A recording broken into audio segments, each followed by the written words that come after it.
Hey, what is going on, Guardians? My name is the Black Link, and we're back here to cover the Bungie weekly blog this week at Bungie for the week of April 18th, 2018. They actually dropped this one a little bit earlier than expected. It actually dropped last night. I just didn't have enough time to make a video for it last night, so you're getting it now. But this one's got a lot of really interesting information in it, so we're going to jump through very quickly. Now, it starts off doing a quick Crucible recap, talking a bit about how 6-player Rumble handled, and of course Iron Banner being 6v6 now. We've talked plenty about how I feel about 6v6 and Iron Banner. I'd love to see it come to some of the other quick play playlists. But after that, we get into some really good stuff, specifically talking a bit about the exotic weapon changes coming in update 1.2.0. Here's what they had to say about things. A few weeks ago, we gave you a preview of upcoming changes to Sturm and Drawn. Telling you what changes are coming is important, but the old saying holds true. A picture is worth 1,000 words. Back in February, we told you a few things we had planned for Graviton Lance. Earlier this week, we showed off those changes in action.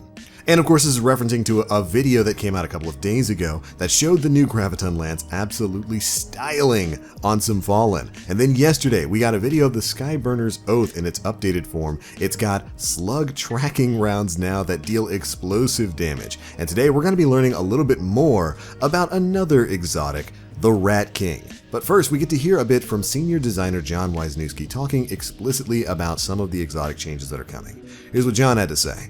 Today, we'll talk about two guns, Skyburner's Oath and the Rat King. A while back, I talked about Graviton Lance and how one of the main areas to improve was the lack of utility within a pretty successful show of spectacle.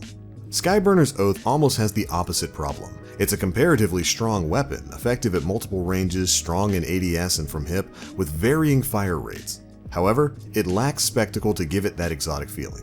It kind of plays just like any other gun. To address this, we started with giving the projectiles explosive rounds as their default impact response.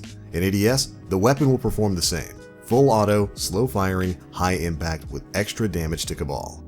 When firing from the hip, Skyburner's Oath now lobs slower projectiles at a faster rate of fire that tracks targets and explodes. The tracking functionality tends to draw projectiles to center mass rather than to precision regions. So we reduced the precision scaler a bit and increased damage to the body. Precision hits still do bonus damage and overall DPS is increased. The end result is a dual utility weapon that fires hit scan, high damage projectiles while aiming down sights and rapid fire lobbed exploding tracking projectiles from the hip. It almost feels like a rapid fire grenade launcher that can transition to a precision death dealer with the press of a button.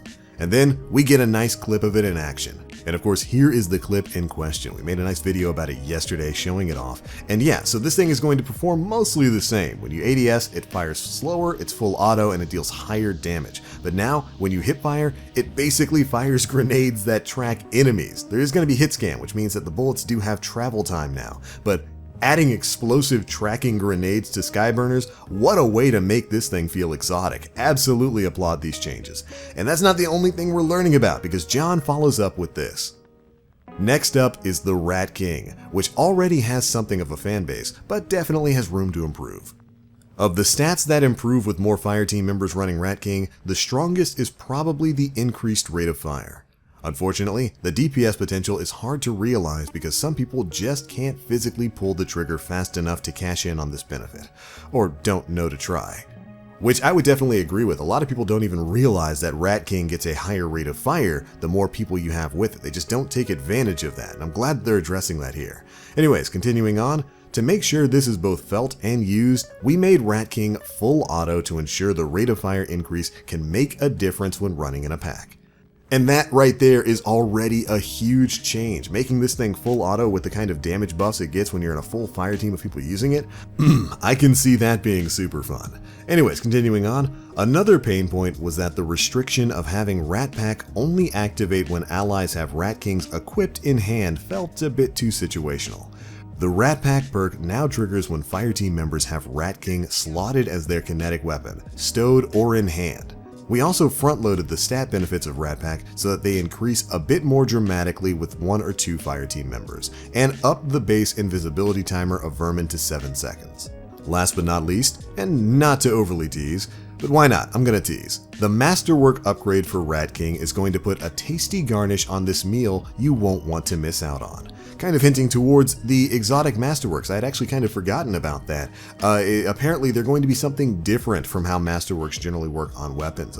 It might not just be something that allows you to generate orbs on multi-kills, and I can't wait to learn more about that. But then we get a nice video preview of the Rat King in action. Check this out.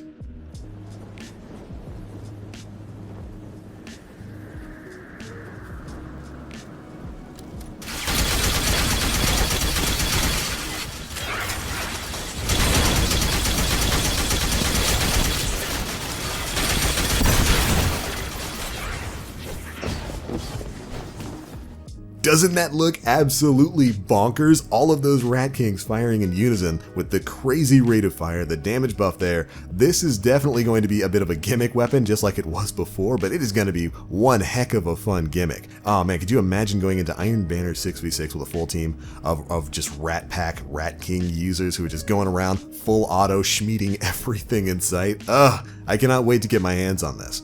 And this is it. This is the kind of changes I wanted to see for exotics moving forward. So right now, in my opinion, you know, they're 4 for 4. Sturm and Drawn look great. Skyburners looks great. Graviton looks great. Rat King looks great. I'm still waiting to see what's going to happen to the tractor cannon, but I've got high hopes for the exotic perks now. Making exotic weapons fun and, you know, overpowered in their own kind of way was always something I was a fan of. I loved the way exotics felt in Destiny 1 with Yallarhorn and Pocket Infinity and Vex Mythoclast. When all of those guns were in their heyday, they were so much fun to use and they really felt worth the grind. So I'm glad we're moving forward with that sort of philosophy with exotics in Destiny 2. But alright, after that, we've got some very significant changes coming to the way we as players earn power in Destiny 2. The way you earn your way to max power level is going to be seeing some very specific changes. Here's what they had to say. So with the release of Destiny 2 Expansion 2 Warmind, we're making some changes to the size and frequency of upgrades. These changes will apply to all of Destiny 2, not just in-game Warmind content. Our goals with this change are to bring back meaning and accomplishment to achieving the power cap, to give players a sense of progression when they come back to play each week, and to reward players who engage in a broader scope of the Destiny 2 in-game content. We've made an effort to de-emphasize grinding public events for exotics and to reduce the impact of clan engrams on in-game progression. So basically, the in-game grind, that grind to max power level, is going to be changing. You're not going to be able to rely on clan engrams anymore to just get you up to the max power level once you've hit the soft cap. They go on to explain that in Warmind, the new soft cap is going to be 340 power and the hard cap is going to be 380. That of course doesn't consider any of the 5+ mods, so the max power you're probably going to be able to get is 385.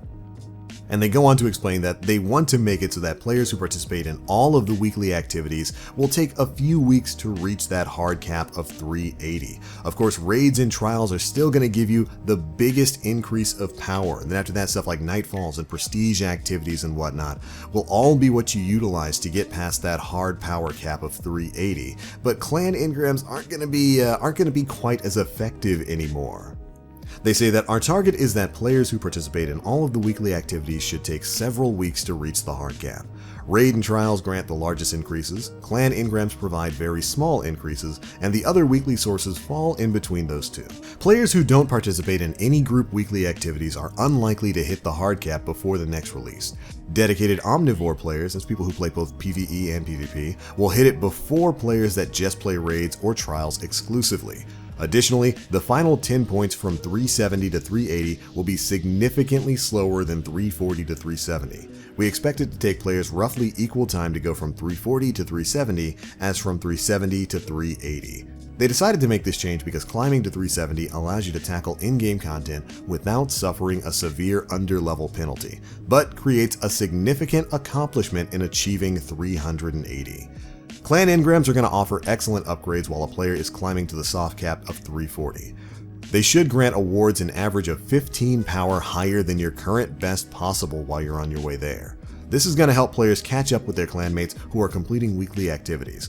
But once you've achieved the soft cap, your progress is going to rely a lot more on your own achievements. Clan engrams above the soft cap will only grant about 0 to 2 points above your best possible level.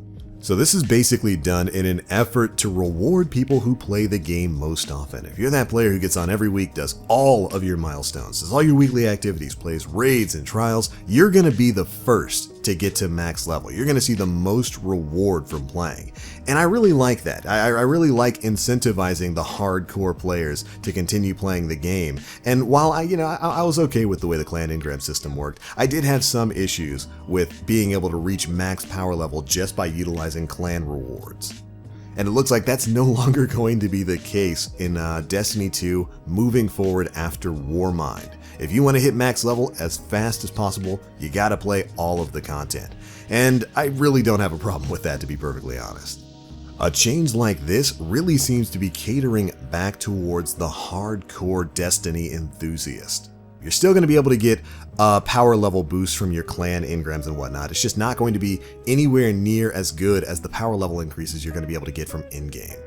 I think that sounds like a pretty good compromise, and I'm looking forward to seeing how exactly it's going to play out. It's much more like Destiny 1 was, in my opinion. But alright, Guardians, that's it for all the big bits of news that came out of this week's TWAB. There's a lot of really interesting stuff in there. The change to the power level system, I did not see that coming. I'm happy to see that they're making a decision like that, because it does mean they're catering more towards the hardcore Destiny player than anything else, and I think that's a good direction to move in going forward. I'm very happy to see more exotic changes. Rat King looks gosh darn ridiculous, and I can't wait to try it out when 1.2.0 comes out next month. But alright, that's it for this one. Be sure to leave me your thoughts on all this stuff down in the comments section below. And if you enjoyed, feel free to drop a like, make sure you subscribe, and hit that notification bell to stay up to date with all of the latest Destiny 2 news we're putting out. But there we go, that's it for this one. Thank you all so much for watching. As always, I'm the Black Link. You Guardians, stay frosty.